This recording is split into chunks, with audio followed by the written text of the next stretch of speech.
Հարգելի ժողովուրդ, շատ շուտով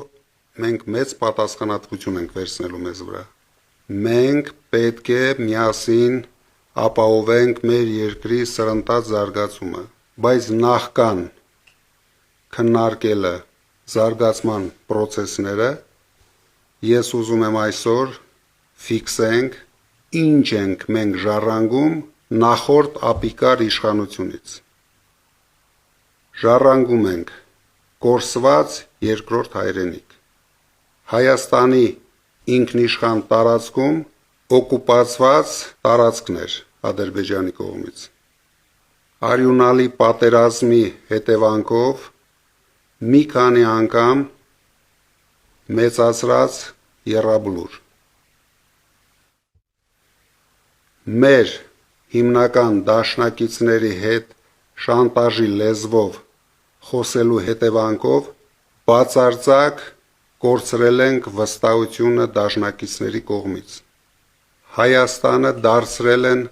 աշխարհաքաղաքական բախման կենտրոն։ Մեր լավագույն հայրենակիցները այսօր գտնվում են Բաքվի բանտում։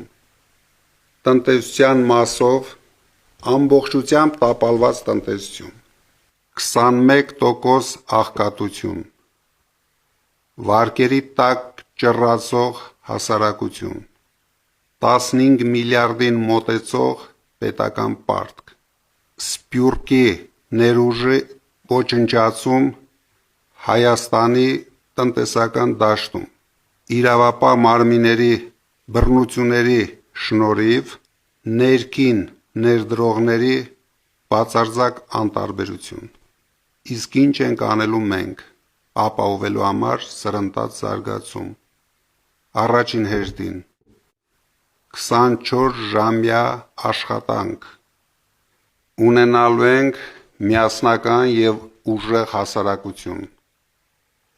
Վերականգնելու ենք եկեղեցու տեղն ու դերը մեր հասարակության կյանքում։ Արդարությունը, արդարադատությունը, մարտասիրությունը գերակա է լինելու մեր կյանքում։ Եվ ինչպես խոստացել էինք, ունենալու ենք երաշխավորված ռեալ խաղաղություն, ինչը ես նույնպես երաշխավորում եմ։ Հիմա Նարեկ Կարապետյանը կներկայացնի, ինչ քայլերով կապահովենք Հայաստանի տնտեսության սրընթաց զարգացումը։ Շնորհակալ եմ խոսքի իրավունքի համար։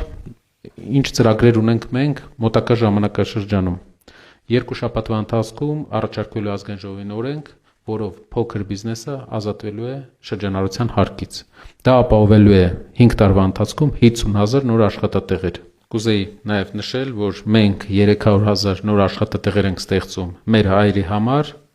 բայց Փաշինյանի կառավարությունը արդեն բացել էր Հայաստանի դռները 300,000 ադրբեջանցիների համար։ Երկրորդը,